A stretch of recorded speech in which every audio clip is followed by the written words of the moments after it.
I'm a travel content creator. I've been to every country in the world. There's 197 countries. And I tell stories about people, culture, and places in faraway corners. So I'm usually in countries like South Sudan or Afghanistan or Pakistan. Made a 3-minute video. I shot everything, I edited it. I put it on Facebook. It got I went to bed that night. I woke up the next morning and it said 10 million views. That's 8 figures? Yeah, 8 figures. And I was like, at this point I had been blogging for 3 years and I was getting, 50,000 blog views a month. And in one day, I got 10 million views. It has taken me 10 years to get to this point. Like, it's super, if you're just being a creator to try to make $1 million, forget it, do something else. It's just not worth it. Find a new career path. It's so important that you have to do this for the long run. Welcome back to Creator Commerce. Today's guest, Drew Binsky, has visited every single one of the 197 countries on Earth. He's a filmmaker, storyteller, and entrepreneur with over 10 million followers and 5 billion video views, known for bringing humanity, humor, and depth to global travel. What began as a teaching job in South Korea and a blog called The Hungry Partier became a storytelling empire that inspires millions to explore without fear and to see people, not places first. Drew's built a global business from a backpack, and today we're going to unpack how he did it. All right, Drew Binsky, welcome to Creator Commerce. Pleasure to be here. Thanks, Ahad. I am especially amped for this one. I'm truly a follower of yours. We always kick it off with kind of, how do you describe what you do to people who are not in your industry? So I'm a travel content creator. I've been to every country in the world, and I tell stories. So, sorry, when you say that, how many countries is that? There's 197 countries. And so you've been to 197 I've been to every country in the world. If it's a country, I've been there. I have not been to territories. Like Aruba is technically part of the Netherlands. Yeah. French Guyana is technically part of France. So I haven't finished that list yet. Got it. But if it's a UN country, I've been there. Okay. And I tell stories about people, culture, and places in faraway corners. So I'm usually in countries like South Sudan or Afghanistan or Pakistan. Yeah. Because for me, that's more exciting than places that are more normal, like Germany or UK. These places, everyone knows about these places. Yeah. So I prefer to try to get off the beaten path. Yeah. Well, you started as a blogger teaching English in South Korea, right? So even before that, where did this passion develop from? What is the background story of even before you got started about what started you on the path? I never traveled internationally as a kid. I played competitive hockey, so I would travel domestically. Okay. But my parents got me this globe for my 8th birthday, and I would spin it every night and just memorize the countries and capitals when I was a kid. And I had a dream to go to all the countries in the world from a young kid. And then studying abroad in Prague when I was 20 really was my first time going overseas, being introduced to new sights and smells. And I couldn't even legally drink in the US, but in Prague, everything's crazy, the beer culture. So that was a super fun time in my life. Yeah. And then I graduated from University of Wisconsin and went straight to Seoul, as you mentioned, to teach beautiful. English. Yeah. I only went there as a gateway to get paid to travel. I'm not a teacher by profession. I studied economics, but it was a cool way to kind of, travel around Asia and get paid for it. So I started a travel blog, which at the time was called the hungrypartier.com. It was basically blog posts about food and nightlife around the world. Yeah. And that just evolved slowly into videos. It was a slow growth though. It wasn't oh my God, start filming and go viral, get famous. I mean, I started my blog in 2013. Okay. What platform? I used WordPress. Okay, got it. Yeah. I used WordPress. Yeah.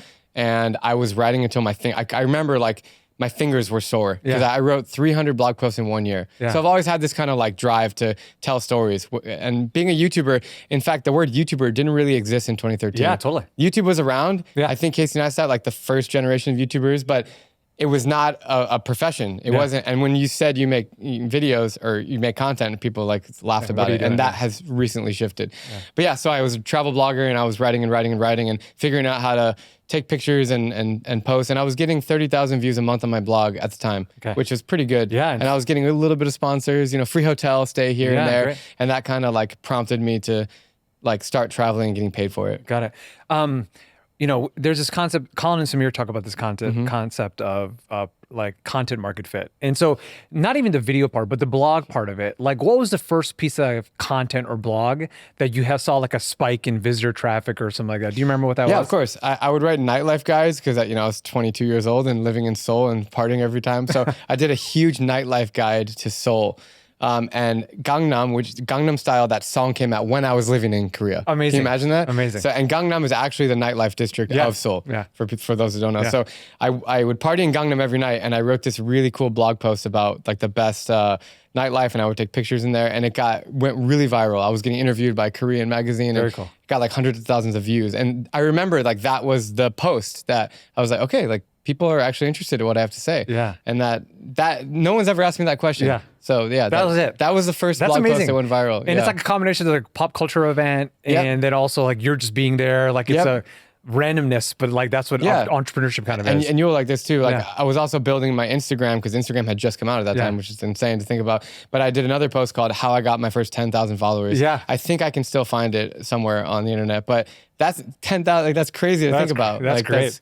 I mean, it probably comes in like a day now. Yeah, it's crazy to think about. Like I spent like, I think it was like a year and a half into blogging, and I got my first 10,000 over also, and that was including Pinterest.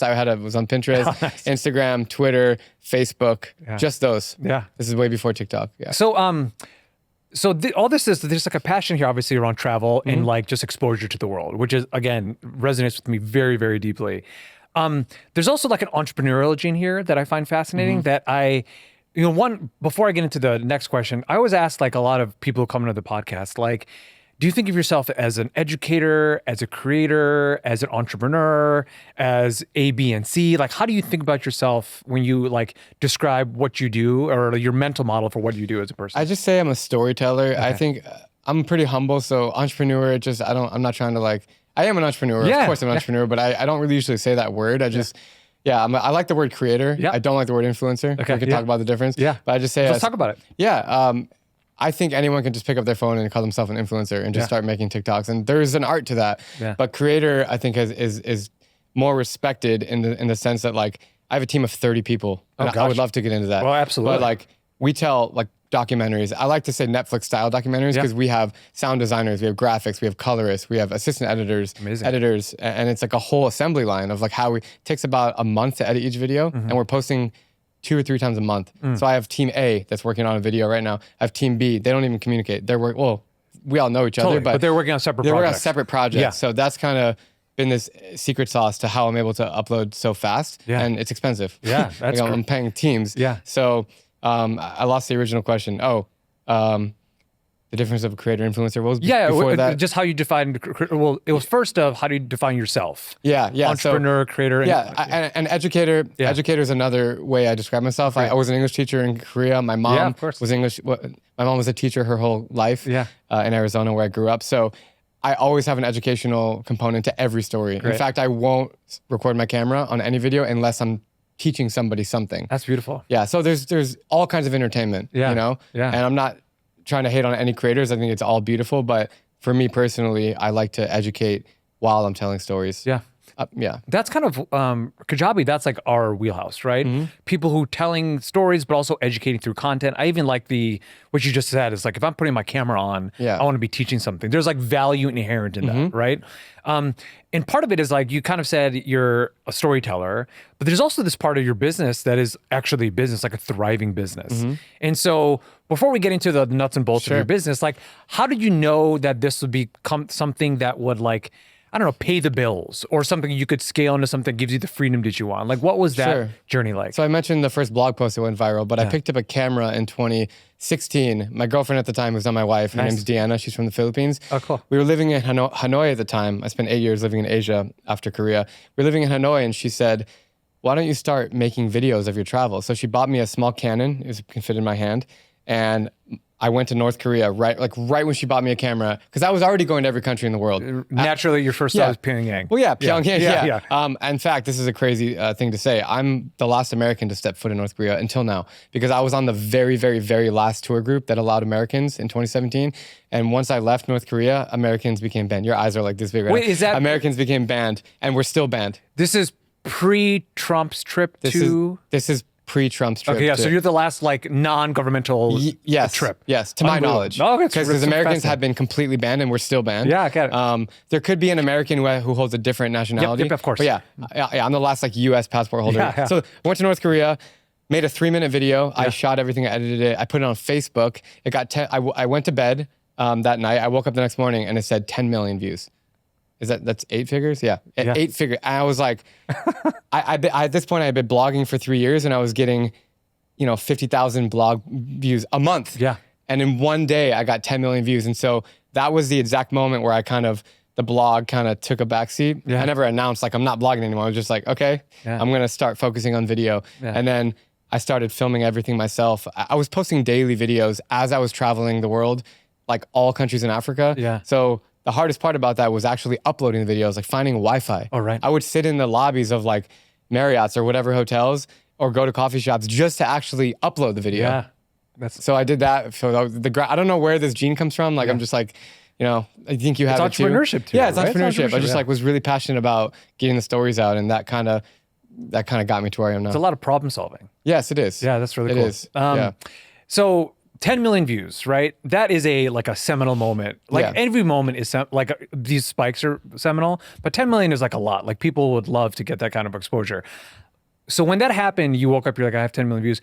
Did you change anything about what you're doing? Or like, really the question is like, how did you take advantage of that opportunity? Because now all of a sudden your exposure is bigger than anything you've ever experienced there so far. And at that time, I wasn't really making money from Facebook. Yeah. Because they didn't launch their creator program yet where Yeah. you could actually make money. So it gave me the confidence that I can actually become a video creator. Yeah. So as I was traveling, one of my first videos was what can $10 get you in Vietnam? Because I was living in Vietnam. Oh, so cool, I took yeah. 10 US dollars, which is like 100,000 dong at the time. I don't know what it is now. Yeah. And I would just go on the street and buy stuff. Well, I've done like now 60 episodes of that concept, just all around the world. So Yeah. whatever I found interesting, I would just pick up my camera and shoot it. And then I would get feedback from, people. I would read the comments, which is another advice I have for people. Like if you're a creator, like listen to your community. Mm-hmm. If they really like something, maybe do more of that. Mm-hmm. Or if you make sure you like it too also. So I would just start making videos and it was a really slow growth though. Like we're talking 2017, like 9 years ago almost. So yeah, then I didn't hire my first person for 5 years into my video making career. So just figuring out what works, what doesn't, how to edit, how to make thumbnails. Yeah. I didn't study any of this. Yeah. I just learned it. Yeah. The best way by learning is doing. Yeah, experience. So just do it Yeah. and you'll figure it out. So I'm really excited to talk about the team you have. Yes. And what I'd love to understand is like we have a lot of people listening to this podcast, a lot of our customers. They're like started solopreneurs, and as they scale, they're like, gosh, I need somebody to help me with this, somebody to help me with that. You mentioned you have a team of 30 who are kind of working on almost like independent projects. How did you talk to us about your first hire and talk to us about like how the team development, and love to just learn about how like creators, you kind of see one person, but there's a whole squad behind the scenes doing so much tremendous work on your behalf. Absolutely. So 5 years in of making videos myself. So I had made like 1,000 videos myself. Okay. Then I was like, okay, I need to hire. What is the timeline here? This is 2017 to 22. Okay. Yeah. So through COVID and everything. I was traveling all through COVID. Okay. I know it's maybe controversial. Not anymore. Yeah, No one cares. it's At fine. the time, I literally went to Afghanistan because it was open. Yeah. I went to Afghanistan was open during Afghanistan. COVID. They never closed. Okay. Turkey, Egypt, Mexico, Tanzania, countries that were open. I just went there because I didn't want to stop traveling. Yeah. So hired my first editor, Gage, who's still with me. He's a great guy. Yeah. He's an incredible editor. I hired him in 2022. Okay. And I posted up on my Instagram reels, Instagram stories. I was like, hey guys, anyone out there know how to edit videos? I would love to hire an editor. And so I had interviews and I hired him. Yeah. And he lives in Atlanta. Okay. And I think I hired him when I was at a million subscribers, and now we just passed 6 million. So Amazing. it's crazy. Yeah. Yeah. And then But how did you know, because there's this part of it is like income is coming in because you have to pay this person, obviously, right? Yes. And so did you feel like anxiety around it? Were you like, bring this person on a crazy journey with me? Like, how was that first hire feeling and the rationale behind it? definitely, I couldn't hire someone until I was making enough money. Right. Like I didn't want to take a loan to hire. So little brand deals were coming in. I was making some ad revenue on Facebook and YouTube. Okay. Just those two platforms, Okay, got really. it. And then I had enough, side money to hire him. Okay. And so I hired him, and he was super helpful from the start. And he came in and just kind of, if you look at our old videos together, it's fun. We all sometimes joke and we'll send links like, hey man, like, can you believe how far we've come? Like just in a few years. So yeah. And then he worked, a few months in, and then I was like, hey, I think maybe another editor would be nice. Like we can make these videos, because they were short videos. They were like 5 minutes, 8 minutes back in the day. They're super digestible. Now they're videos. 45 minutes on average. So, I wanted to make them a little bit longer. And the platforms gradually started favoring longer videos. Yeah. Of course, YouTube wants people on their platform. Yeah. So they want longer videos. So yeah, then we hired another editor, and then I was like, well, now it's becoming a lot of work to review all these cuts and work with the editors. So I need a production manager. Yeah. So I hired a guy named AJ who's still with me. Yeah. I'm really grateful that my team that I hired in the beginning is still with me. Oh, beautiful. Yeah. I mean, hiring's very hard. Hiring, firing. Absolutely. Like the stress of it. Someone has a personal issue or they're sick, and it's just there's so many things going on. Can you talk about that? Like, Sure. Because I think the audience would be really interested in this. I think so. You said something fascinating. That's a common thread. It's like I hired essentially from your community. Like you put a post, somebody follows you who's like, so why did you do that? What was the thinking there? And like, why do you think it worked? There's a lot of benefit in hiring someone that knows your work and that also follows you because they know who you are at its core. I can hire any editor, and maybe they could like learn quickly. And of course, there's many amazing people to hire, but I think it will work for you. Yeah, and also like I have an advantage. I have a following, so even if you have a small following, you can post up and see if anyone who watches your work is interested to. I think it's the best place to start. It doesn't mean you're going to find someone, but cast a wide net and see if anyone applies, and then you can also go on LinkedIn and find other ways. But I think always you should post on your Instagram. Also, like it shows to your audience that you're serious about your job. Yeah. That like you want to grow your team, and you're also like a little bit vulnerable. Like, hey, like I don't know what I'm doing. Like, is anyone out there that can help me? And that kind of personality is great when people see that. Yeah. I mean, we just see this time and time again of like, these are people who are most passionate about what you're doing anyway. And then as your audience grows, you're getting people with all sorts of backgrounds. Right. And so you open up an opportunity and they jump on it, but they're as passionate about the category you're going after as you are, but they bring a different skill set that augments like your abilities or your time. I want to make a side comment on that. Yeah. So I recently got super into tennis, like obsessed. I'm taking lessons, and do you play as well? Yes. Oh, wow. We got to play. Yeah. So I started a tennis channel on the side just to track my progress, nothing else. But I posted on my main channel on Instagram, like, hey guys, anyone plays tennis?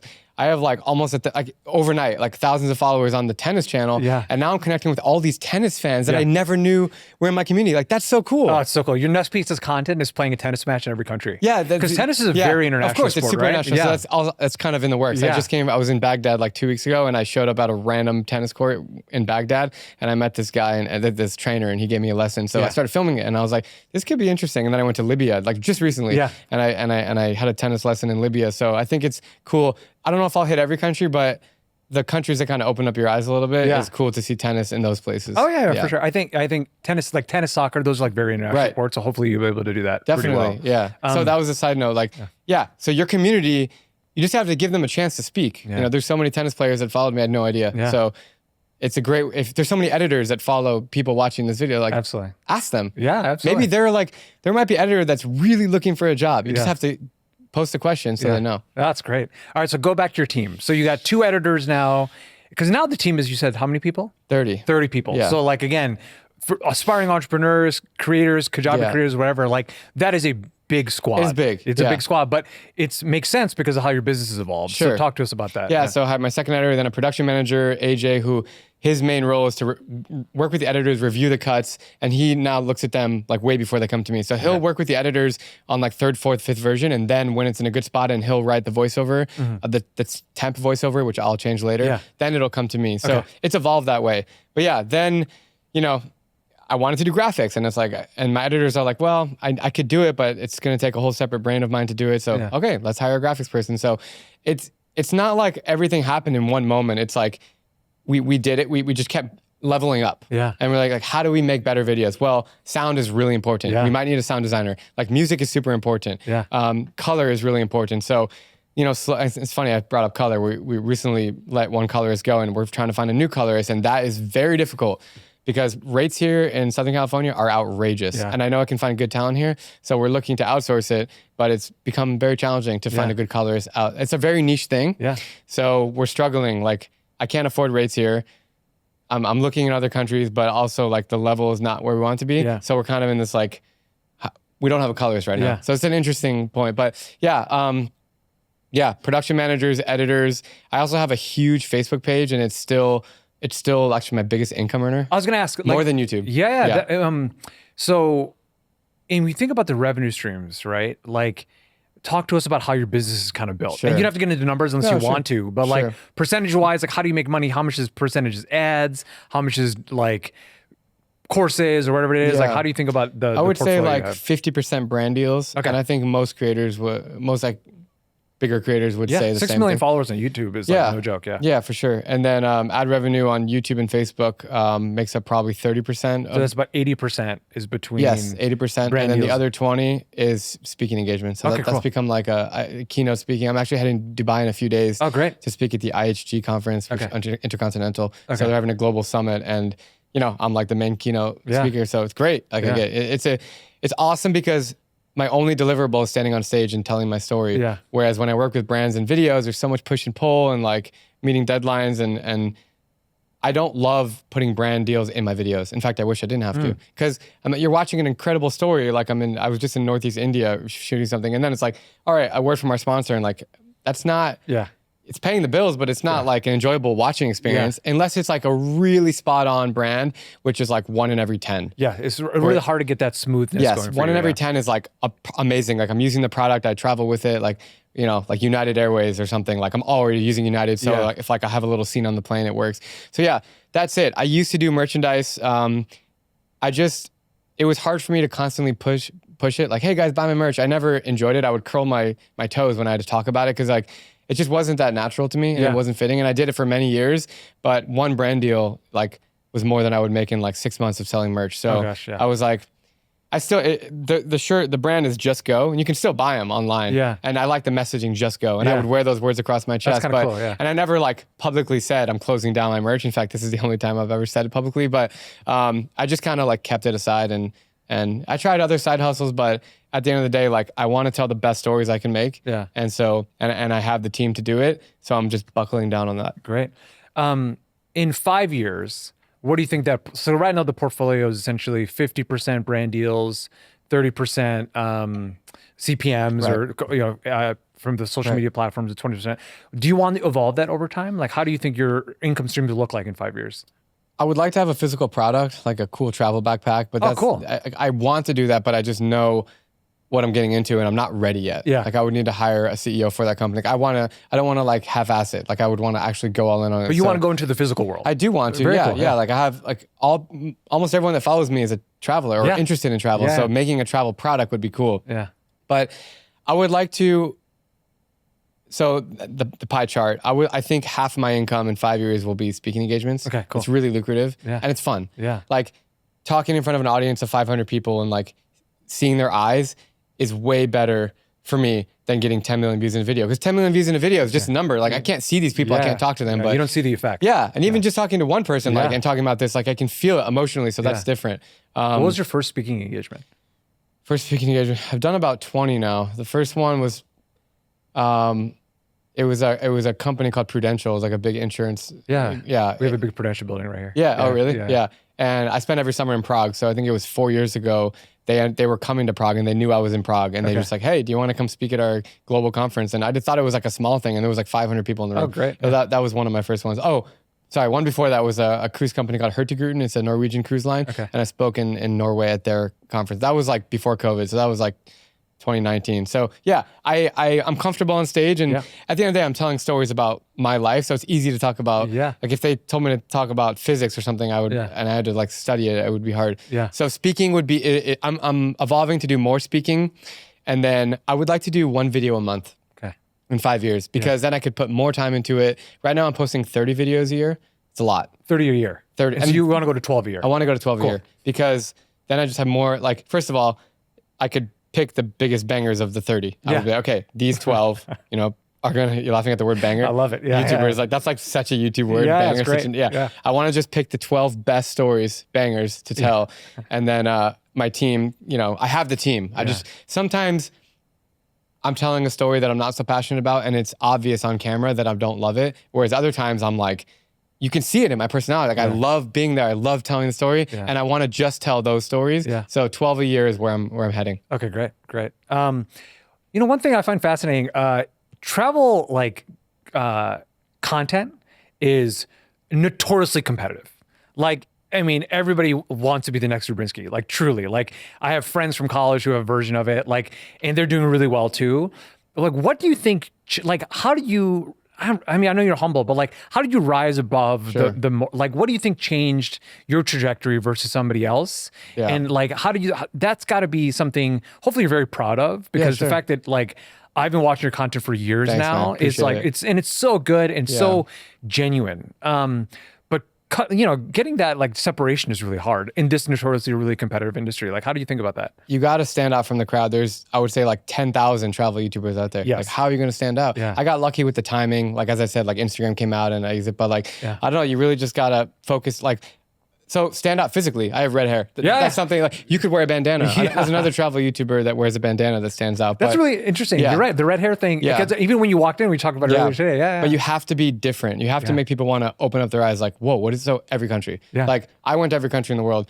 That's hard to translate to other in like fashion, or I don't know how would you make that like North Star? But by going to every country in the world, it automatically, like, that's the sentence. Like, people are like, that guy's going to every country. So find your sentence. Yeah. Like, what are people going to think about you? Yeah. Are you just like a normal person? Like, okay, I'm going to go to France and I'm going to eat baguettes in Paris. And like, everybody does that. Yeah. And maybe you can find a unique way to do it. But also find stuff you're passionate about. Like, I love traveling and storytelling. Yeah. But if you love cats, I don't know, you can find Istanbul's got plenty of cats. Yeah. So go tell stories about cats in Istanbul. Or like, food. Like, food's an obvious one. Food's everybody eats. So food bloggers and food travelers content just like always slaps. Like, it doesn't matter because always. everybody has to eat. Yeah. And so sometimes I'll visit this like incredible tribe in Africa that I think is like the best story I've ever told, but it doesn't perform well. And then I'll go on the streets of Kabul and I'll shoot something in like 3 hours and it'll go super viral. And I get it. It's like, so also think about, like, throw stuff at the wall and see what sticks. But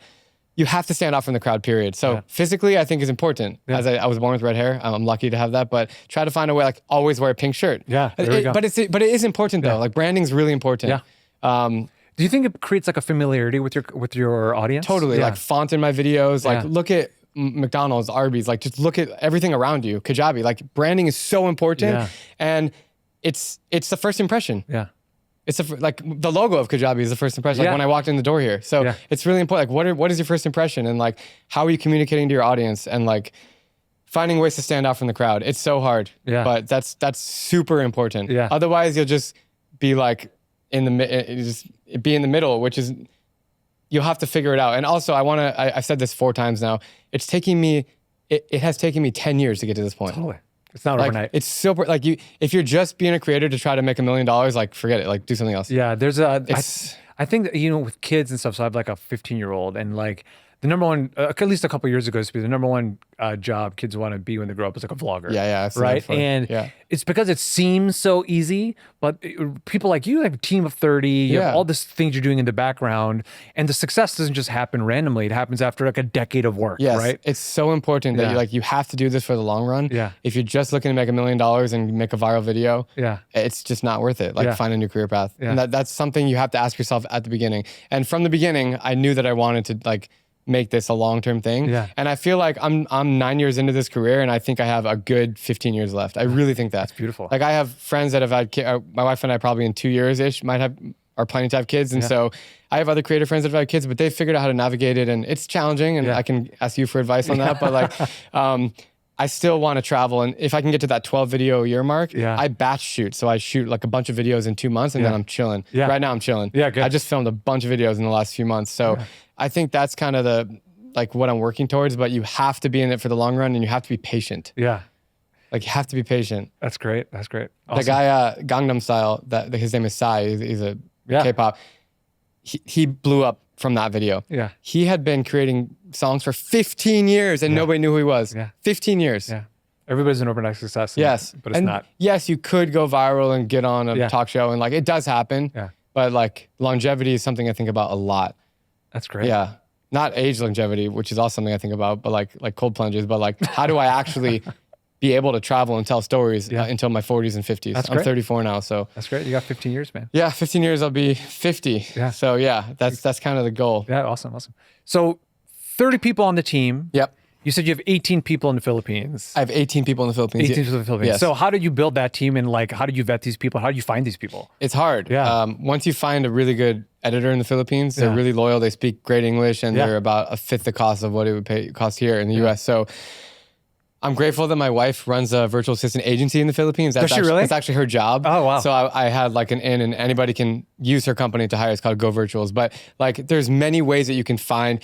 So it's not fun to fire people, of course, but just know that when you start hiring, if when you start hiring anyone, you're going to have to kind of, one person will fit really well, one person, it just might not work out. So just know that you're going to have to get into that. So I think that's really key. Yes. Like a lot of people don't, like that's the part of the journey that's not fun. Yes. Right. Yeah. So my advice for that is hire a manager for the Philippine team. Got it. So I have a guy on my team named Vance who has been with me for 4 or 5 years now. He's great. He's also Filipino. Yeah. But he's very plugged into the creator economy. He's worked for other creators before, and he manages the whole Philippine team. So they report to him. Okay. So I'm not speaking to 30 people every day. Yeah. I know them, and I do. This is also really important. I do team retreats every year. Oh, very cool. So like obviously different parts of the world. Yeah, different parts of the world. So we've done Romania, Cuba, Jamaica, Iceland, Mexico, and now we're doing Philippines. Okay. So like my whole team. Oh, great. But it's really cool. I mean, and it's hard to do that for some people, but even like a small gathering, face to face is great. Yeah. So Vance runs the whole Filipino team, and so we have many editors, but all these editors are not just YouTube. Like Facebook is huge. You get like 100 million video views a month on Facebook. Gosh. So we have like teams cutting for Facebook. Yeah. And also vertical, like all my reels, that's all done in the Philippines. All my brand deal integrations, all Philippines. Great. And the US team is mostly just around like the narrative for my main YouTube channel. Okay, got it. Yeah, so it's a lot, but how do you find people in the Philippines? Like there are many websites to find people, and I'm happy to suggest a lot of them, but give them test edits, talk to them, and make sure, just kind of graduate. Like, don't just be like, hey, you're hired, like go edit all this stuff. It's like really, it takes like months to kind of make sure they match. Yeah. But if you don't want to deal with all the firing, I would recommend early on, if you're trying to build a team, outsource the team, hire someone under you that can manage them and day to day, because then they would fire them. Yeah. That's like a huge thing. Yeah. Like I want people to really understand what I said. Yeah. If you want to build a bigger team, let's say 5 or more, if you see yourself building a team of 5 or more, like outsourcing, and I do recommend Philippines for every reason possible, then hire someone. This person doesn't have to be Filipino, but hire someone that can manage them and they report to them. Yeah. It's really helpful. It's funny. I mean, you're talking like somebody's building an enterprise or a business. It is, yeah. And you just got to think about these things strategically. Like you just described having a management layer to help you manage parts of the team. Right. You described essentially like an onboarding process of like, how do you interview people, or do you have a 30, 60, 90-day trial or whatever version of it you want? But like, those are like business like lessons you've learned by building your business, which is like natural, but also super cool to see. But what's interesting is there's no playbook to be a creator. Like I can't, like let's say you want to be a basketball player. Like you could find any NBA person who played in the 80s and they can tell you like, hey, here's how I trained. With YouTube, like who do I go to for advice? Totally. Like you're that first generation. Yeah, like people that make films in Hollywood are not people that can help me. Yeah. Like at least for what I'm talking about now. So other like entrepreneurs and stuff and business owners like can share advice, but in YouTube, like we are the first generation or maybe second generation. So it's like we are paving the way. And like when I'm retired in 15 years, I would love to help coach the next person that is going to do this. But right now, I don't have a mentor in YouTube. Like another YouTuber mentor. My mentors are my peers. They're other people doing what I'm doing, and they're the same age as me. And I'm not saying that's good or bad. It's just how this creator economy has grown. Yeah, I mean, it's like the trailblazers of a new platform. Yes. Right? You just think about what's happening across what social media is doing to everything. It's like fragmenting everything, but then all these new versions. But again, it's this like entrepreneurial mindset that just shows up on the new platform. Like what you just described was the same problem somebody else had 20, 30, 100 years ago, depending on what the new version of the technology was. It's the same lessons, but you're applying it to these new platforms, which I think is so cool about watching creators actually transition really into entrepreneurs. It's like there's this business basics you just described that like people have to get their head around if they want to scale. And that's what you've done. Absolutely. And it's super important. And I just want to say thank you to Kajabi, because I actually use Kajabi. I've been using them for many years. We love it. And I know I don't need to say this on this podcast, but I ran my travel hacking course through there, which was one of my first big income growers right during COVID when everybody was at home.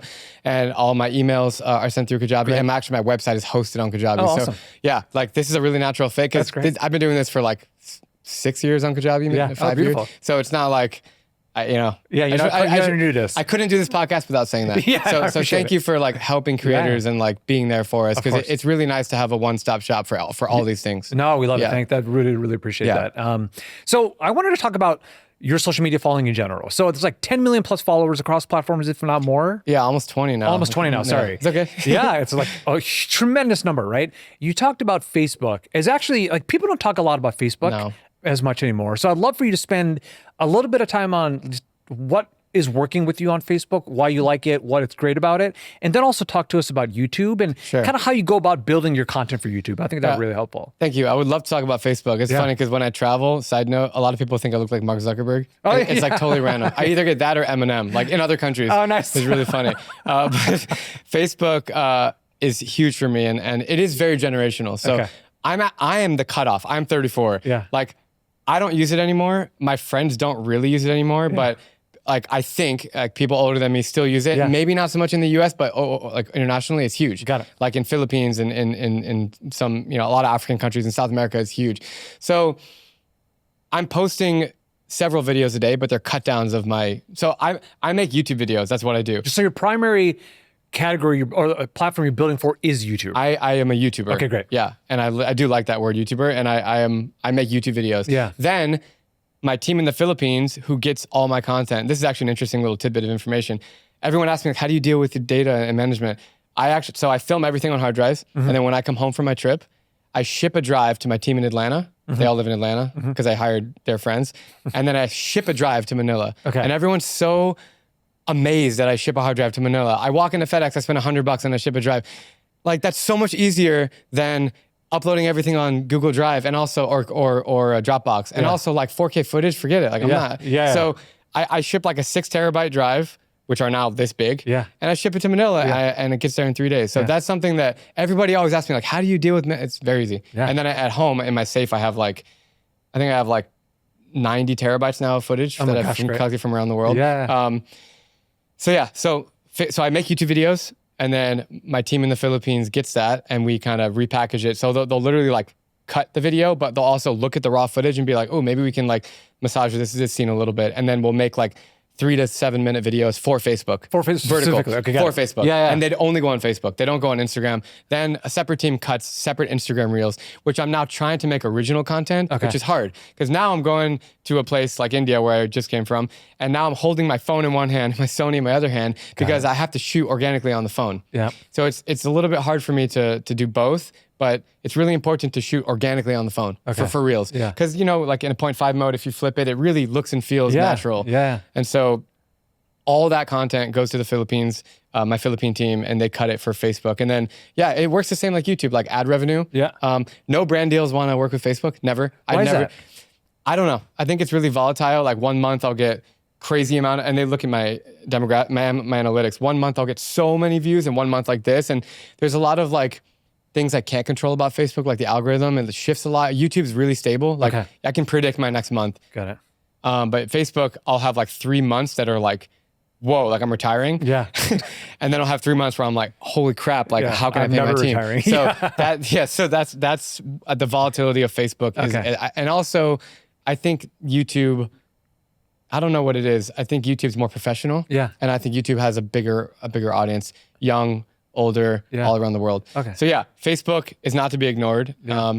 And also my audience is a bit older than most YouTubers. Okay. I would say like 30 to 40, I would say like 30 and up. Is your target audience. Which is really old for YouTube. Yeah, for sure. Like most of my creator friends are like 12 to 20, like in that range. Yeah. And so I like speaking to a more mature audience, and on Facebook is a more, so that's why I crush on Facebook. By default. So if you're making kid content, it'll never perform on Facebook. It's kind of interesting also because the monetization for the audience you're going after is probably what, like that audience, getting in front of that audience is a lot more valuable than talking to my 13-year-old son. You know? Yeah. Well, of course. Yeah. It depends how the valuable, like, of course, they have money. That's what I'm saying. That's what I'm talking about. Like if I make a product, it's not the parents buying it for the kids, it's them buying it. It's them buying it, exactly. And YouTube is where I focus most of my time. And I think this is really interesting for your audience to hear is I personally spend like 25% of my entire workday on thumbnails. Amazing. Because I love it. Yeah. For me, it's fun. So I have a team of 4 on my thumbnails. Yeah. There's 2 in the Philippines, though they're both full-time. Myself, I count myself on the team. And then there's a guy in the US that's like the final editor. So we, with the 2 Filipinos that I work with, we get it to like 95%, which takes weeks for each thumbnail. And then it goes to the guy in the US and he puts like the final touches on it. So let's get into that. Because I think like that, the fact that you're spending so much time on it means it matters too. Like I know you love it, but this is not a unique thing. Like people spend a lot of time on thumbnails and appearances and what is going to hunt on the platform, like what draws attention. So I'd love to get into that. Yeah, I have my computer here, so I'm actually going to show you in 2 seconds, but I think it's really shocking that people will spend so much time on making a video, and then the thumbnail and the title are an afterthought. And they don't realize that is everything. And the older I've gotten and the more I've done this stuff, I've realized how much more important thumbnails and titles are than we think it is. Thankfully now with YouTube, you can do A/B testing. So it used to be you pick one, and luckily that now you can test 3 titles and thumbnails, which is great. But yeah, can I show you some stuff? Yeah, for sure. I'd love to. All right, I got my computer here for you. Awesome. This is my internal program. It's called Lark. I mean, there's a lot of other programs that people use, but this is actually a great way I communicate with my team here. I have all my scripts for my videos. This is a script we're working on right now. So this is like, and this is my my spreadsheet with all my ideas and my upcoming videos, which I would love to dive into later. Like this, I live on this stuff. Okay, so here's my thumbnail. So these are all my upcoming videos. So I have the next 20 videos I have filmed. Awesome. Yeah, which is really unique. Like a lot of creators that kind of like shoot and edit, where I batch shoot. So I could do nothing for the next 6 months and I have content. So here are kind of like, and each thumbnail that you see right here has gone through like 50 revisions, okay? So this is a video about, this is a series I do going into the smallest homes in X city. So I did one in Hong Kong that got like 15 million views, one in New York that has like 5 million views, and I think this one's gonna bang as well. So inside London's smallest homes, you're looking at 4 images right here. Each image, this is like the 50th iteration of each image. And we're gonna test all these and see what works. And then excuse me. And then once we test them, we will see, I'll make them bigger for you. Then we'll see, okay, this one works. Now we might test a word on top of it. Or we might test, change something in the background. But these are kind of 4 different concepts here. I'm happy to talk about how we make these, but I'm happy to go as nerdy as you want with thumbnails. But like, yeah, I'd love to understand how you iterate them. Like, what are you looking to learn? What are you looking to drive? And like, how are you changing things accordingly? And frankly, how has that changed over time? Like, has the thumbnail process was 5 years ago was like this, and now this resonates? Well, with like AI now, things have changed drastically. So we'd love to talk about that. Yeah, for sure. But the thumbnail, like the cover of a book or the movie poster, is everything. It's how you're selling your whole video in one, like half a second of a brain thought. It's like you see it and it's like, okay, this is what I'm clicking on. So super important. You want your face to be big. You want to make sure there's not too many. I'm looking at this thumbnail. There's a lot of stuff happening, but it's like one thought behind me. It's like empty room. So you don't want to have like too many main things to focus on, right? So it's like me standing in a busy room. That's like the only focus here. Some people have too many things and they'll have like, a drink in one hand and they're like sitting on a bus and then they're like looking outside and there's so much going on. It's like you need like one motion, like one thing happening. So with AI now, we are able to generate a lot of backgrounds. So all the photos of me, I take. So the images that you see of my face in here, this is actually me. This is all me, really me. But the image, the backgrounds now with AI, it's super helpful to generate because I used to do photo shoots and like I would actually stage these things. And even when I'm traveling in a country and I only have a limited time, it was taking me forever to shoot thumbnails. So now I don't think about it. So this is a video coming up about in Dhaka, Bangladesh, like the craziest roads. So these are like the trains. So there's a real image of me standing, I was holding something, and then we just put the background there. Like everything in the background's fake. So, okay, so on this, what you're describing is like, this gives you so much more flexibility to create the exact like image you want, right? Yes. Now, have you seen any change in like the performance in the negative, or is this just like all upside? You mean meaning like people are like, oh, that doesn't look real, or if anything? It looks a little too AI-y, that's a funny word to say, AI-y. I'll just go to my channel real quick. Sometimes people call me out, and I am cautious of that. Like I don't want people to be turned off and like, oh, but now like everything on YouTube it's crazy. It's just how it's run. So I always try to have a realism element, and that's super important. Like, even though like look, this one right here, I spent a day in England's poorest town alone. Like, that looks real. Like, you don't want it to be so abstract that like it looks totally fake. But it looks like, to your point, it looks like a trailer. Yes, right? Exactly. It's kind of cool. Yeah. Like I spent 3 days with the world's last hunter-gatherer tribe. Like, that's actually a real image of the tribe. So sometimes we use real images that I've taken and we prompt that into the AI, and then the AI kind of tweaks it. There's a new app called Nano Banana by Google where you can like, if someone takes a picture of us right now and it's like, okay, take us in these clothes and put us in a tuk-tuk. Yeah. And it will literally take us. Tuk-tuk, like those small cars. Yes, Yeah. Thank you for specifying. And it'll take us wearing this with our same look. And so you can really do a lot of cool stuff, but use AI to your advantage, but don't like abuse it where everything looks super fake. This one with Mr. Beast was a little over the top, but it's also Mr. Beast. Yeah, exactly. So you gotta like push and pull. Yeah. But like this clearly I wouldn't be sitting on the ground with a bunch of snakes on my head. But of course the video performed well because I actually went to Brazil and filmed with him. So for him, but then he let me film on the side. So there's a lot to say about thumbnails and also I love to be available for aspiring creators if they have questions. Like I love this stuff. So you can just DM me on Instagram. It's probably the quickest way to get in touch with me. That's amazing. And like if they have a quick question or I do a lot of voice notes. That's how I'm happy to like roast people's thumbnails. That's great. I mean that. No, seriously. That's like really, it's good feedback. It's so important. Like I don't know how else to say how important thumbnails are. Yeah. And a lot of the recent success of the channel, it's actually grown a lot in the last year is due to thumbnails. Okay, great. That's awesome. Yeah. Thank you for that. That was really, really fascinating. Of course, anytime. Yeah, that's really cool. So like one thing I always love to ask creators or entrepreneurs or experts or how we describe you, because there's so many different words to describe what you do. What's like one thing you'd wish you'd done earlier on in your like business journey that you like regret not doing earlier? Like, how do you think about that?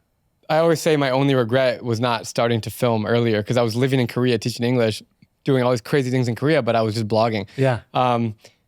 That's probably not the answer you're looking for. No, whatever answer you want. Like, I think if I hired an editor sooner, I would have been able to grow faster. And so I don't like, I liked editing myself because I learned how to edit. And now when I give notes to my team, I oversee all the edits. Yeah. I was an editor, so I know how to You've done the job. Yeah. But if I hired an editor, let's say 3 years earlier, I think my videos would be way more advanced than they are now. Because if you look back like a year over year and look at the productions, I've almost like 2x. In my definition of a better production, I have like 2x every year. Yeah. So I would have done it faster. In production value. In production value, oh, amazing. More cinematic, better sound design, music, like graphics. My graphics have gone way up. And so that's something that I think if you can afford it, and it definitely costs money. Like I understand the struggles. If you're like a new creator and you're just, it's hard. Like you have to spend money to hire a team. So, but understand that you can outsource, number one. And, putting money today, you might be in the red, in the red numbers, like at the end of the month or the year, but like in the long run, you're investing in your future. Yeah.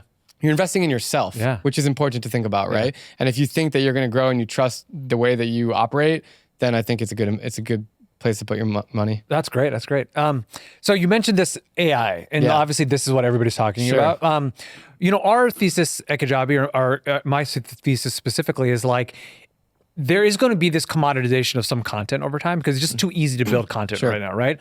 But experts, entrepreneurs, teachers, people who have this ability to like differentiate themselves from the commodity actually are going to benefit tremendously. Right. And what you just did with your AI application to your thumbnails is a version of this. It's like AI actually becomes this massive accelerant for you to be able to take care of like some of the iterational tasks of building these businesses, but it doesn't take away from you in front of a camera with real people traveling and being authentic. How have you thought about your utilization of AI now? And then where do you think this looks like? Like, talk to us about 5-10 years from now. Like, where do you think this ends up? Thank you for the question. It's a great question. I'm not too threatened by AI for me personally, because first of all, I built up this huge following, so I'm lucky, but I don't think there's ever going to be a way to replicate me walking through a market in Mumbai. Yeah. Like the interactions I have with people, like my commentary, like maybe, but it's going to be many, many years for that. So, but if you're not using AI like in your life, then you're getting behind everybody who is. Yeah.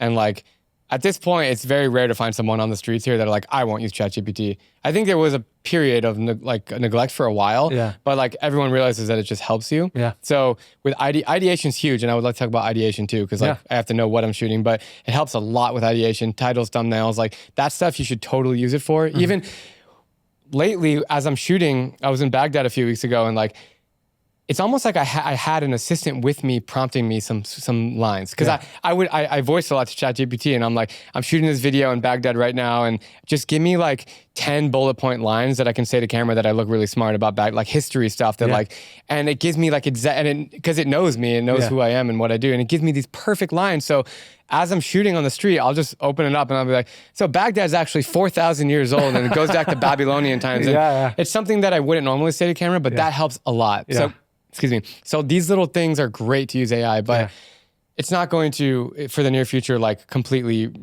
take over what I do. And plus, like, I don't want, like, I'm an advocate for travel. I want people to travel. Yeah, you want that connectivity and you want that, if there's a 15-year-old kid in their basement right now that's making travel videos, I would never want that to happen. Yeah. So, and I'll be vocal about that. Like, go in the world and go travel. Like, VR never really took off like people thought it would, but that's the worst thing ever. You're sitting down and just like watching.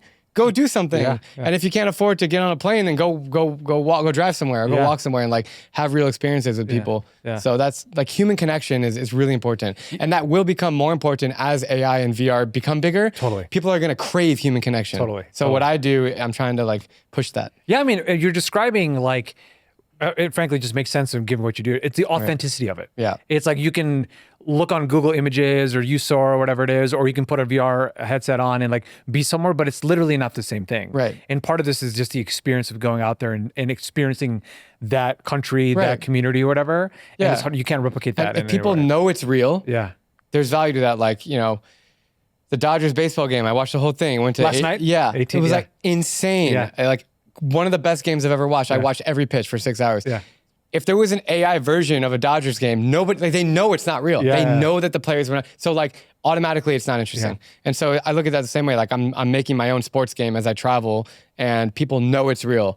And so that's like, I have a hard time understanding a world where I will be outpaced by AI creators. And they will be in Cairo at the pyramids of Giza and like on camels, and that will get more traction than what I'm doing. Maybe. I don't want to say like, no, I'm not like a hater, but that's not the world. I'm not threatened. I don't feel threatened at all. But I recommend everybody to use AI for ideation, titles, thumbnails, and just like as you're shooting, like have it prompt you stuff. Like, so when you say ideation, let's like, I think you really like want to get into it. Let's get into it. Oh man. So on my computer, like I have a spreadsheet. I have a spreadsheet of like thousands of ideas. Anytime an idea comes, I put it in my phone first because I'm usually out, and then I'll transfer it to my spreadsheet. And then I categorize it by destination because I take trips. Like I'll go to Africa for a month, and so when I'm planning my next Africa trip, I'll open up the spreadsheet and I'll be like, here are the 20 best ideas I have in Africa. And then from there, some videos I think are great, but I'll pass it to my team and other like creators because creators are smart. And I'm like, what do you think about this? Like, here are 10 titles and here are 10 sample thumbnails, like packaging of the videos. Pick your favorite 3. And I'll send that to like 5 creators.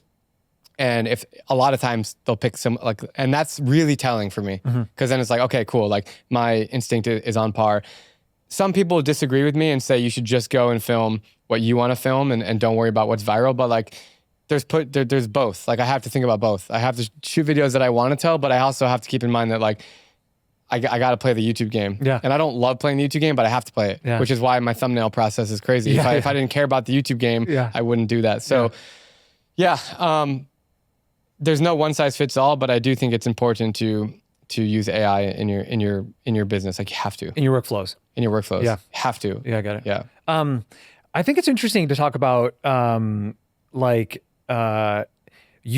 said you need to play the YouTube game, right? And the YouTube game is, how do you balance that? Like there's I have to be productive on YouTube. My thumbnails have to hunt, like that kind of thing, versus trends and things that are happening in the zeitgeist. Like, do you try to implement any of that stuff that is happening culturally into your content? Or is it just you're optimizing for kind of what the platform requires you to do? Like, and is there a balance between the two that you've seen? Because you've been doing this for 10 years now. Yeah, it's crazy. So you've seen all sorts of cycles and all things like, at one moment, this thing's really hot, then the next is not. And like, how do you think about navigating that like trend cycle of YouTube as well? It's crazy. I had like an out of body moment just now. You said 10 years doing this. Like it's so weird. Yeah, it's amazing. Been, like, my head down, focused doing it. Yeah, it's great. I don't think too much about trends because for me personally, my content is evergreen, and like what goes live tomorrow was shot like 6 months ago. So like, I don't have time to. Yeah, that's good. That's a great category to be in. Yes. Yeah. Unless there's a certain trend, like like something's happening now. Let's say, okay, here's a good example. President or former dictator Bashar Assad, Syria. Yeah, in Syria. His family, him and his father ruled for like 40 years. He was ousted. He left in December of last year, so a few months ago. I went right after he left. I went in January because I wanted to see what Syria looked like post Assad. So you went to Damascus. I went not only Damascus, I went all over. I went to Aleppo. Good. Okay. You know these things. Yeah. Great. So I traveled Syria for like a week with just a local guy. And that was fresh because there's so many things that happened. But like, you know, all the Iranians left the country because they supported Assad. Yeah. So the Iranian embassy was open. So we looted it. Like it was open. Like it was actually like, so this is in the video. So me and my friend, like we just walked through the door and like we saw their secret bunkers. There was like a library and we like pushed the door open and there were all these crazy important documents. This gives me the goosebumps just talking about it. I have the license plate of the ambassador of Iran. Like it was literally like as if like everyone just got up from their chair and left and there were papers everywhere.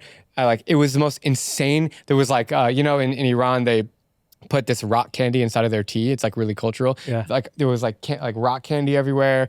And I just like was walking around like picking up these like important books. Yeah.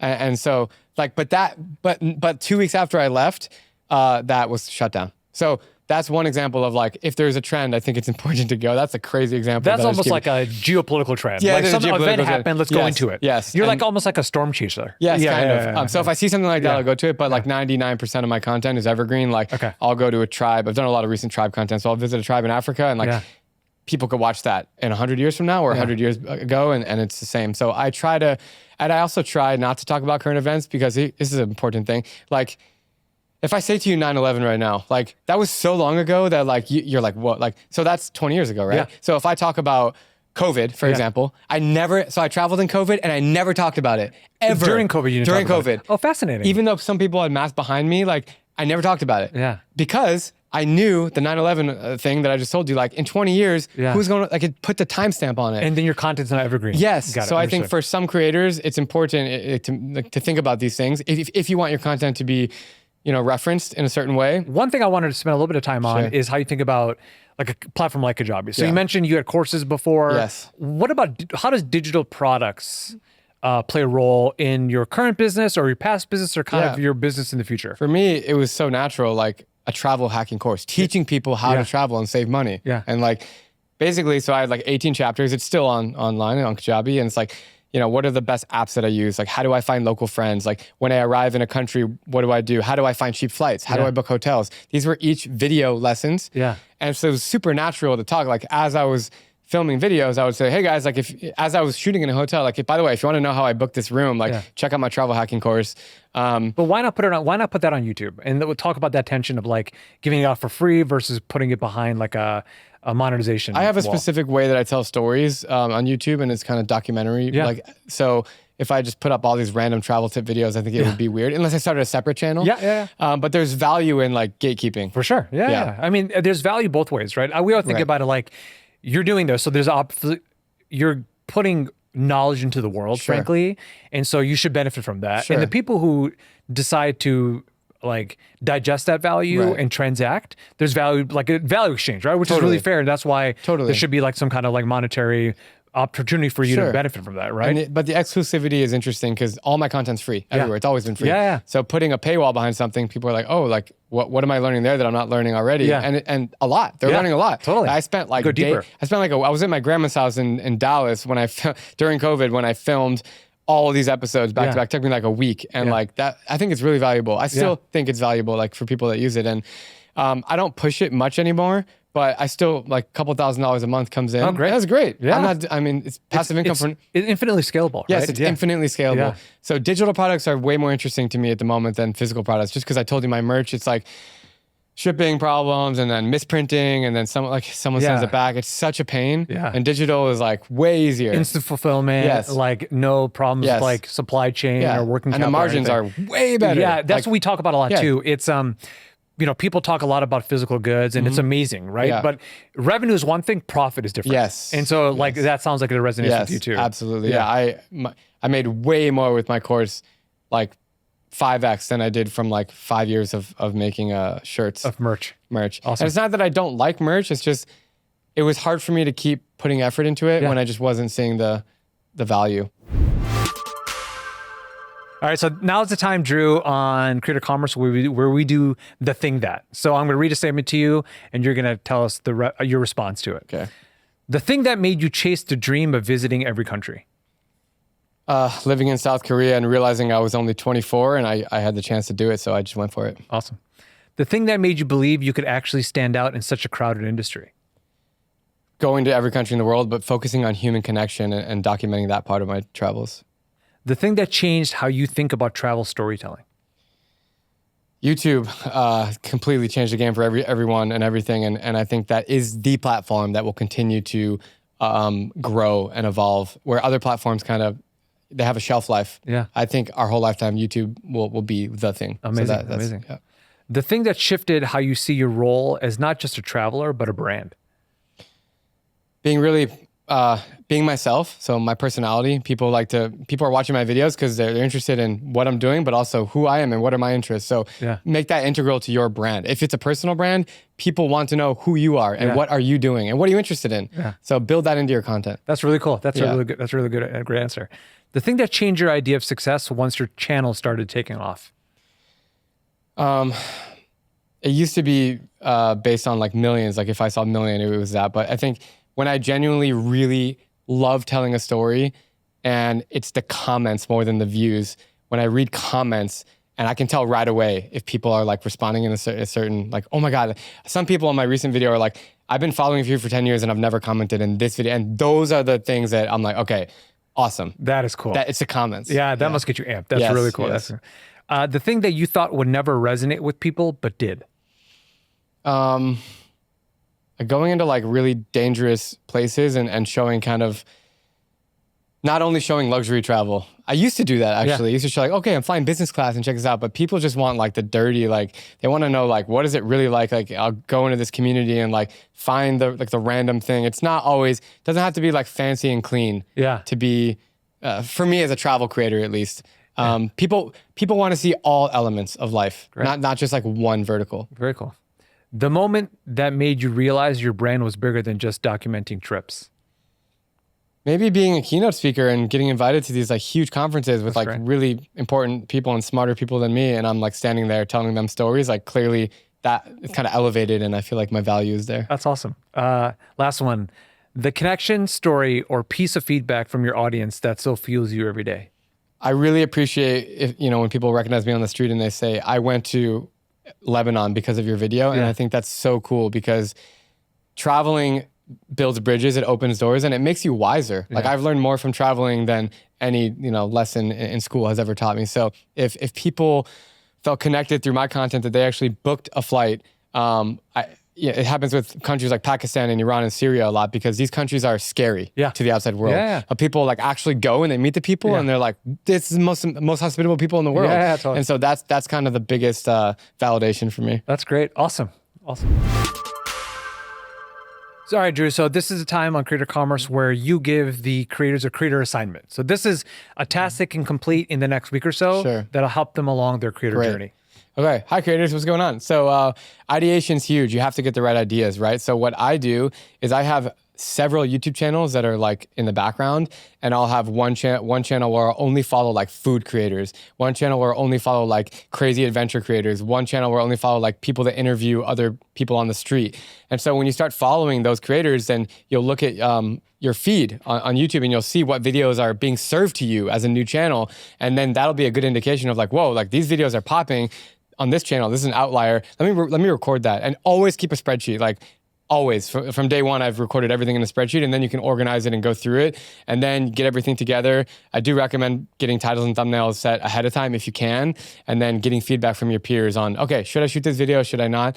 But the biggest feedback here is I have like 5 more YouTube channels that I just have that, and I'm just always, because my main feed on YouTube right now, I'm super into tennis. So I'm getting all this tennis stuff, which is not really helping my career as a travel creator. So it's important to have like different channels. Awesome. Thanks, dude. This has been awesome. Really appreciate it. This is incredible. And thanks so much for having me. Of course, anytime. What I found most interesting in my conversation with Drew was how he's using AI as a true creative partner to amplify instead of replace the human experience. He leverages AI to expand his creative flexibility, whether that's generating backgrounds that save time or photo shoots or helping him test new visual concepts. But what stood out was his balance. He's intentional about keeping a sense of realism so his audience stays connected and trusting. And I loved hearing about how he uses tools like ChatGPT in the field, asking for historical context or prompts that make his storytelling sharper in the moment. It's a great example of how AI can amplify creativity without replacing authenticity. Thank you so much to my guest, Drew Binsky, but most importantly, thank you for joining us. Make sure to subscribe and hit the bell for notifications so you don't miss any episodes when they drop. See you next time.